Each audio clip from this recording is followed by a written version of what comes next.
প্রত্যেকটা বোর্ডের লিটারালি এখন পর্যন্ত এক্সাম শেষ হয় নাই। ক্যান ইউ ইভেন ইমাজিন যে চিটাগাং বোর্ড, এই বোর্ডের এক্সাম শেষ হয় নাই, মানে এরা শেষ করতে পারে নাই, মানে টোটাল এক্সামটা এমন টাইমে নিছে যে এরা বাদ পড়ে গেছে, মানে এদেরই তো দোষ আর কি। এদের সাথে কি পরিমাণ ইন্টারেস্ট আছে এবার চিন্তা করো। তুমি প্রথমে একটা অ্যাডমিশন হয়, আমি একটা প্রস্তুতি নেব, তাহলে আগে কি আমার একটা প্ল্যান থাকার কথা না, যে আমি কি ইঞ্জিনিয়ারিং পড়বো ভাই, আমি কি ভার্সিটি পড়বো, নাকি আমি মেডিকেল পড়বো, আমি ইঞ্জিনিয়ারিং এর জন্য এলিজিবল হব কিনা ভাই, এই জিনিসটা আমি জানতে পারবো কবে ভাই? নভেম্বরে। নভেম্বরে যে আমরা জানবো যে আমি ইঞ্জিনিয়ারিং এলিজিবল হচ্ছি, আমি ভার্সিটিতে এলিজিবল হচ্ছি নাকি কিসে হচ্ছে, মানে কিসের প্রস্তুতি নেব। আরও মজার পার্ট, ঢাবির ডেট দিচ্ছে কবে? ডিসেম্বরে। বুয়েটের ডেট কবে দিবে?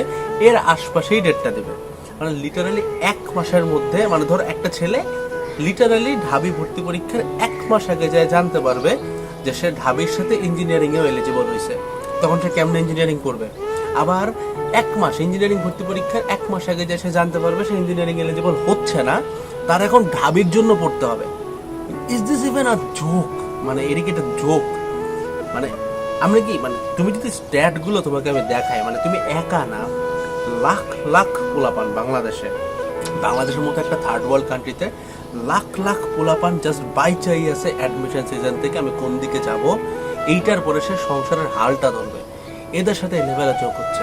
এটা হচ্ছে প্রথম, কিসের প্রস্তুতি নেবো এটা নিয়ে যোগ। আমি প্রত্যেকটা সলিউশন তোমাকে আমি বলবো যে কিভাবে তুমি মেন্টালি প্রিপেয়ার্ড হইতে পারো, এটার উত্তর তুমি ভিডিওতে পাবো। এবার সেকেন্ড প্রবলেমটা দেখো, উইকলি এক্সাম নিয়ে আমরা একটু চিন্তা করি। এটা নিয়ে আমি আসলে কথা বলি প্রতি ব্যাচেই, এটার কমন প্রবলেম, তোমাদের জন্য খুব বেশি অ্যাবসার্ড কিছু এমন, বাট শুনে রাখো ভাই, আমি একটা ফুল গ্রোন অ্যাডাল্ট, যে ভুল করলে আমাকেই দায়ভার নিতে হয়, ভালো করলে সবাই এসে আমার ক্রেডিট নিতে আসে। আমি একটা ফুল গ্রোন অ্যাডাল্ট, আমি উইকলি এক্সামে কত মেরিট করছি এটা তুই আমাকে জানাতে পারিস, আমার বাসায় এটা ঘটা করে জানানোর মানেটা কি, মানে ওয়াই তো, মানে এই সিস্টেমটাকে আসলে বুঝে, মানে আমি নিজে কিন্তু উদ্ভাসকে নিয়ে অনেক কথা বলি, উদ্ভাস আমার খুব পছন্দের একটা জায়গা, আমি নিজে উদ্ভাসের স্টুডেন্ট, বাট এই সিস্টেমটাকে ভাই জীবনেও চেঞ্জ হবে না। মানে একটা ছেলে অ্যাডমিশন সিজনে, একটা মেয়ে অ্যাডমিশন সিজনে যেই লেভেলে মেন্টাল ব্যারিয়ার, মেন্টাল প্রবলেম দিয়ে যায়, এইটার পরে যখন তার বাসায় উইকলি রেজাল্টের মেসেজটা আসে এবং সে যখন খারাপ করে, সে আসলে কয়টা যুদ্ধ করতেছে, বাইরে একটা কোচিংয়ের যুদ্ধ আর ভিতরে একটা বাসার যুদ্ধ, সাথে অ্যাডমিশন যুদ্ধ, এতগুলা যুদ্ধ নেওয়ার মতো কি তাকে আমরা মেন্টালি প্রিপেয়ার করছিলাম কখনো? মানে এটা কি খুব জরুরি? এটা কিন্তু মোটেও খুব জরুরি কিছু না যে আমাকে হচ্ছে এই জিনিসটা এখনই লাগবে। এগুলো হচ্ছে কমন ইস্যু। এবার একটা বড় প্রবলেম বলি, রেজাল্ট যখন দেবে নভেম্বর, অ্যাডমিশন টেস্টের ডেট পড়তেছে অ্যারাউন্ড ডিসেম্বর। একটা তথ্য সবাইকে আমি জানাই রাখি, এটা প্রত্যেক অ্যাডমিশন সিজনে যতটা সত্য, এইবার তার থেকে 4 থেকে 5 গুণ সত্য। যে কোনো ভর্তি পরীক্ষার মাসখানেক আগে আমাদের ব্রেনের সবগুলো দরজা ভাই বন্ধ হয়ে যায়, মানে এটা আর কোনো ইনপুট নেয় না, এইটা আর কোনো ইনপুট নেয় না। তাহলে ওই পয়েন্টে যায় একটা ছেলে যখন বুঝবে যে আমি ইঞ্জিনিয়ারিং এলিজিবল না আমি ভার্সিটিতে এলিজিবল, সে ট্রানজিশনটা কেমনে করবে, তখন তো সে আর কোনো তথ্য নিতে পারবে না। এবং এই রেজাল্টে যারা, মানে এখানে অনেক বড় মারা আছে ভাই, রেজাল্টে যারা ভালো করতেছে ওরা কিন্তু অ্যাডমিশনের এই ফাঁকা টাইমটাতে অনেকে আছে খুশিতে পাগল হয়ে যাবে, অ্যাডমিশনে খারাপ করবে, অনেকে আছে যারা রেজাল্ট খারাপ করবে অনেক ভালো প্রস্তুতি থাকা সত্ত্বেও, মানে একদম ধরো ঢাবির টপ 100 টপ 10 চলে যেতে পারবে, জাস্ট বিকজ তার এইচএসসি রেজাল্টটা খারাপ হয়েছে, সে কিন্তু এবার অ্যাডমিশন একটা ধরা খায় আসবে, কারণ সে তো মেন্টালি এম্বারাসড হয়ে যাবে। টোটাল সিনারিওটাকে আমরা আসলে কিভাবে ধরলে সলভ করা যায়? প্রথমত দেখো ভাই, রেজাল্ট যে টাইমে দিবে ওই টাইমে দাঁড়ায় আমার ডিসিশন নেওয়ার মতো আর ক্ষমতা থাকবে না যে আমি ইঞ্জিনিয়ারিংয়ে যাব নাকি আমি ভার্সিটিতে যাব। সো দ্যাটস ওয়াই ডে 1 থেকে, এই যে এখন শুরু হচ্ছে, আমাদেরকে অ্যাটলিস্ট তুমি তো লিখে আসছো, তুমি জানো যে তুমি কত রেঞ্জে পাবা। আমি এটা একদম ক্লিয়ার কাট ভিডিওতে কিন্তু বলে দিয়েছি যে বুয়েটে তোমাকে বসতে হইলে প্রতি বছরে জিপিএ 5 লাগে। ইঞ্জিনিয়ারিং ভার্সিটিগুলোর যে ক্রাইটেরিয়া ছিল 25 ব্যাচে যেটা ছিল, 26 ব্যাচে তার থেকে সুন্দর ক্রাইটেরিয়া তুমি পাবা না, এটা একদম মাথায় ক্লিয়ার করো।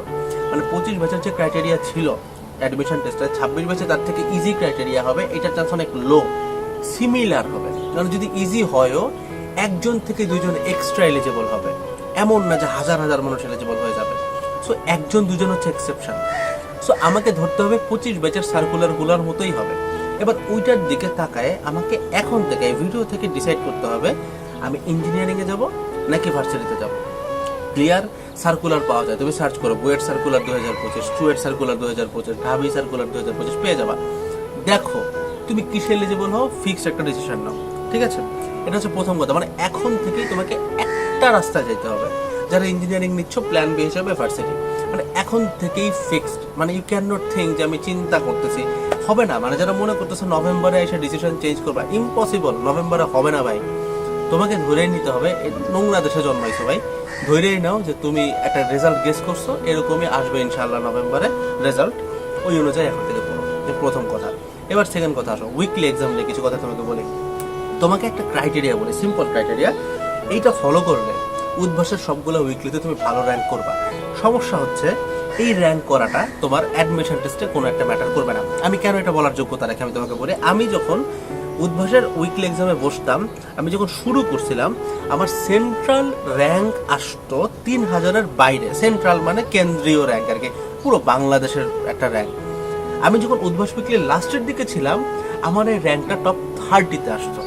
আমি কি নাম্বারটা বুঝাতে পারছি? 3000 থেকে 30, 3000 থেকে 300 না, 3000 থেকে 30, এই ট্রানজিশনটা আমি করছিলাম। তাহলে আমি জিনিসটা এক্স্যাক্টলি জানি যে উইকলি এক্সামে কি করলে ভালো হয়, কি করলে খারাপ হয়। উইকলি এক্সামে ভালো করার দুইটা উপায় আছে। প্রথম উপায়টা করাটা আমি সাজেস্ট করি না, দ্বিতীয় উপায়টা সাজেস্ট করি। প্রথম উপায়টা কি তাহলে একটু জানাই রাখি, তাহলে তুমি বুঝবে কোনটা করা যাবে না। কোনো একটা বাচ্চা যদি আজকে থেকে এটা পাওয়া যায়, উদ্ভাসের উইকলি এক্সামের বিগত 5 বছরের প্রশ্ন নিয়ে আসে। কিসের বলছে? উইকলি এক্সামের। আমি কিন্তু কোনো অ্যাডমিশন টেস্টের কোশ্চেন বলি নাই। কেউ যদি উইকলি এক্সামের বিগত 5 বছরের প্রশ্ন পড়ে যায়, সে 6 নম্বর উইকলি এক্সামে যদি বসে, তার ওই এক্সামে 80 to 85%, ইভেন কোনো কোনো ক্ষেত্রে 95% পর্যন্ত তুলে রাখার সক্ষমতা হবে। সিমিলার কোশ্চেন রিপিট হয়। আমি আমার নিজের ফ্রেন্ড সার্কেল, নিজেদের স্টুডেন্টদেরকে চ্যালেঞ্জ দিয়ে জিনিসটা বলতে পারছি। আমি নিজের ফ্রেন্ড সার্কেল থেকে দেখছি, নিজে দেখছি, আমার স্টুডেন্টদেরকেও দেখছি। সো এটা একদম ওপেন চ্যালেঞ্জ। কেউ যদি বিগত 5 বছরের উইকলি এক্সামের কোশ্চেন, উদ্ভাসের বিগত 5 বছরের উইকলি এক্সাম করে যায়, 6 নম্বর উইকলি এক্সাম তার ভালো আসবে। আচ্ছা, তোমরা কি কেউ ভাবতেছো যে উইকলি এক্সাম নিয়ে তো কথা বলতেছে কেন ভাই? উইকলি এক্সামে তুমি, আমি লিখে দিচ্ছি, 30% নাম্বার উঠাতে পারবা না, 30% পারবা না, তাই বলতেছি। তো মেথড 1 ভালো করা, কিন্তু এটা আমি রেকমেন্ড করি না। কারণ উদ্ভাসের কোশ্চেন স্ট্যান্ডার্ড যেভাবে তৈরি করা হয়, অ্যাকচুয়াল বুয়েটের প্রশ্নের স্ট্যান্ডার্ড তার থেকেও সহজ থাকে, তার থেকেও সহজ থাকে, ঠিক আছে? সো উইকলি এক্সামে তোমার র্যাঙ্ক কত হচ্ছে সেটা দিয়ে আসলে সব ম্যাটার করে না। দেখো উইকলি এক্সামে আমি টপ 30-তে ছিলাম ফাইনালি। আমার বুয়েটের র্যাঙ্ক কিন্তু সিভিল পাওয়া, রাইট? মানে তোমার অপার ভাইয়ের র্যাঙ্কের মতো পাওয়া। তো তাহলে দুটা র্যাঙ্ক তো সেম না, তাই না? তো উদ্ভাসের উইকলি এক্সামের র্যাঙ্কটা বুয়েটের ম্যাটার করে না, কিন্তু এই র্যাঙ্কগুলো তোমাকে অনেক মেন্টাল প্রেশার দেবে। That's why you need a good rank, okay? মানে এটা না পাইলে কি হবে? বাসায় প্যারা দেবে। সো প্রথম মেথডটা ম্যান্ডেটরি না। এখন সেকেন্ড মেথড আমি তোমাকে বলি। সেকেন্ড মেথডটা আমি সবাইকে ফলো করতে বলি। এটা করতে বলার রিজন হচ্ছে এটা লজিক্যাল মেথড। দেখো তুমি তো উদ্ভাস ইঞ্জিনিয়ারিং ইউনিভার্সিটিতে পড়বা না, তোমার ইউনিভার্সিটি তো উদ্ভাস ইঞ্জিনিয়ারিং ইউনিভার্সিটি হবে না, তাই না? উয়েট তো হবে না, এটা আইদার বুয়েট, চুয়েট, কুয়েট হবে, অথবা ঢাবি ঢাবি হবে, রাইট? উয়েট তো না, ইউ দিয়ে তো না। সো উদ্ভাসে বিগত বছরের প্রশ্ন দেখে লাভ নাই। আবার শুধুমাত্র ইঞ্জিনিয়ারিং এর বিগত বছরের প্রশ্ন দেখেও লাভ হবে না, শুধুমাত্র হবে না, এক্সট্রা কিছু জিনিস লাগে আমাদের। যেমন compact engineering batch, compact varsity batch, এগুলো কিন্তু যখন দেখা গেছিল যে ধরো খালি কোশ্চেন ব্যাংক পড়লেই হয়ে গেছে, উদ্ভাসের এরকম ভিডিও পাওয়া, তখন আমরা এটাকে কম্প্যাক্ট কোশ্চেন ব্যাংক সলভিং বলতাম। এখন এটাকে কম্প্যাক্ট ইঞ্জিনিয়ারিং বলি, বিকজ কিছু জিনিসপত্র অ্যাড হয়েছে, কিছু এক্সট্রা জিনিসপত্র ইঞ্জিনিয়ারিং ভার্সিটি দুটোতে আমরা অ্যাড করছি। বাট এগেইন আমাদের কথাবার্তা সেম, যে কন্টেন্ট অনেক ছোট, আমরা এখানে তোমাকে চান্স পাওয়ানোর জন্য আসছি, টপ 10-এর জন্য না। হ্যাঁ, চান্স পাওয়ানোর জন্য আমরা বুয়েটে পর্যন্ত, but chance, not top 10। So আমি যেভাবে কন্টেন্ট ডিজাইন করছি, এটা তুমি যদি বুঝো তাহলে তোমার হবে। যে কোনো উইকলি এক্সাম, উদ্ভাসের সব থেকে কঠিন উইকলি এক্সাম, সব থেকে সহজ উইকলি এক্সাম, এখানে তুমি যদি বসো, কোশ্চেনটাকে তুমি যদি 3 থেকে 4 বার রাউন্ড দিয়ে দেখতে পারো, এবং তোমার মাথায় যদি এতটুকু একটা তথ্য রাখো যে আমি মোটামুটি 70 ভাগ পারি, এটা কনফিডেন্স, এবং আমি পারা জিনিসের বাইরে কিছু উত্তর করব না, লিখে দিলাম তোমার উদ্ভাসের মেরিট টপ 100-এর মধ্যে চলে আসবে, সেন্ট্রাল টপ 100-এ চলে আসবে। আমি সিম্পল এই কাজটা করছিলাম। আমার র্যাঙ্ক যখন 3000-এর বাইরে ছিল, আমি বাসায় এসে ঠান্ডা মাথায় কোশ্চেনটা উল্টায় দেখলাম যে ভাই এখানে পারা জিনিস ছিল, বিগত বছরের বুয়েটের কোশ্চেনও রিপিট ছিল, একটু ঘুরাই দিচ্ছে, বাট পারবো, পারা জিনিস রিপিট। নেক্সট উইকলি এক্সামে আমি কি করলাম, আমি টার্গেট নিয়ে গেলাম যে আমি এখানে পারা জিনিসের বাইরে একটা সিঙ্গেল জিনিস উত্তর করব না। লিটারালি 3000 থেকে আমার র্যাঙ্কের জাম্প কতটা ছিল জানো? প্রথম মানে এর পরের উইকলি এক্সামে আমার র্যাঙ্ক ছিল 1500-র মধ্যে, এবং জাস্ট 4-5টা উইকলি এক্সামের মধ্যে আমি র্যাঙ্ক চলে গেছিল টপ 30-তে। মানে এটা কিন্তু এমন না যে 3 মাস ধরে এক্সাম দিয়ে টপ 30 গেছে, এরকম না, কিন্তু ইনস্ট্যান্ট ছিল, কিন্তু ট্রানজিশনটা ইনস্ট্যান্ট ছিল। আমার পিছনে গল্প আছে, তুমি দেখে আসতে পারো, তুমি বুঝবা আর কি, ওখানে আর এক্সপ্লেন করছি আমি আর কি, মানে অন্য সিজনগুলোতে এখন আর টানলাম না, যতটুকু জানা দরকার ততটুকু বলতেছি তোমাকে। ইনস্ট্যান্ট ছিল কিন্তু। এটার রিজন কি, আমি জাস্ট কনসিয়াসলি অ্যাডমিশন সিজনে খেলাটা মনে রাখবা। এটা উদ্ভাসের খুব জনপ্রিয় একটা ভাইয়া বলতেন যে this is not a process of selection, this is a process of elimination. অর্থাৎ এখানে তারা চান্স পাবে যারা বাদ যাবে না। বাদ না যাওয়ার উপায় কি ভাই, পারা জিনিসটা ভুল করিস না ভাই, মানে একদম আপন ভাই বোনের মতো বলতেছে। এটা প্রতি সিজনে আমি বলি। এই যে আমি এই বরাবর যে দাঁড়ায় আছি এই রাস্তা দিয়ে, সেদিন আমি আসতেছি রাতের বেলা, আমার সাথে বুয়েট আইপি 22 ব্যাচের একটা ভাইয়ারই দেখা হয়েছে, তোমাদেরই আর কি।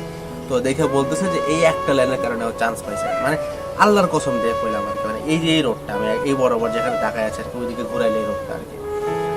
সো এটা ট্রু, এটা ইট হ্যাপেন্স।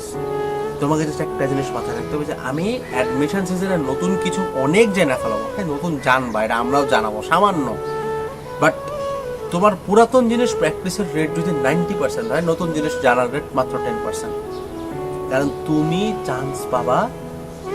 চান্স পাবা পারা জিনিস, অর্থাৎ যেটা অলরেডি সবার পারার কথা, এইচএসসির ফর্মুলা, বেসিক অ্যাডমিশনের ফর্মুলা, বেসিক বিগত বছরের অ্যাডমিশনের ম্যাথ, এগুলো পারার জন্য তুমি চান্স পাবা। তাহলে ভাই ওই যে নতুন জিনিসটা কিসের জন্য? ওইটা হচ্ছে বস তোমার র্যাঙ্কের জন্য। যারা ধরো টপ 50 চায়, সে কি খালি পারা জিনিস পারলে হবে? নতুন জিনিস পারতে হবে না। বাট যে ওই টপ 10টাও চায়, ওকে তো আগে চান্স পাওয়ার যোগ্যতা অর্জন করতে হবে, তারপরে সে র্যাঙ্কের কথা ভাববে, বুঝছো? এই জিনিসটা যদি ফলো করতে পারো, দেখো আমি আবারও বলি, উইকলি এক্সামের র্যাঙ্ক ম্যাটার করে না, বাট প্রথম উইকলি এক্সামের পরে তুমি দেখবো উদ্ভাসের 80% পোলাপাইন ফাঁকা হয়ে গেছে, আসবেই না, বিকজ ওর বাসায় এমন কেলানি দিচ্ছে যে সহ্য করতে পারে না। সো উইকলি এক্সামের র্যাঙ্ক ম্যাটার করে না সত্য, কিন্তু এই মেসেজটা তোমার ফোনে যাওয়ার কারণে তোমার বাসায় প্রচুর প্যারা দেবে। এই প্যারা থেকে বাঁচতে হলে রেজাল্টটা ভালো করতে হবে, এবং এটা যদি তুমি ভালো করতে পারো কন্টিনিউয়াসলি, তুমি দেখবে এমনি রেজাল্টও ভালো হবে। সো এটা ভালো জিনিস, খারাপ না। মানে আমি পিসড অফ হচ্ছে মেসেজ দেওয়াটা নেই, আর কিছু না, বাট এক্সাম প্যাটার্নটা ভালো। সো তোমরা জাস্ট এটা, মানে এটা খালি উদ্ভাস, এটা এইচএস এর ক্ষেত্রে সত্য, তুমি যেখানে বসো এটা ফলো করো ভাই, তোমার এই অ্যাডমিশন সিজন অনেক স্মুথ হবে। সো আমি তোমাকে 2টা গোল্ডেন রুল কিন্তু বলে দিছি, কিসের প্রস্তুতি নিবা এটা তুমি বিগত বছরের সার্কুলার থেকে ফিক্স করে ফেলাও, এটা এখনই, এটা কালকে পরশু না, এখনই, ঠিক আছে? ওই অনুযায়ী আগাও, রেজাল্টের জন্য অপেক্ষা করে বসে থাকো না, ইনশাল্লাহ ভালো কিছু হবে। ওকে, আর টেনশন করো না।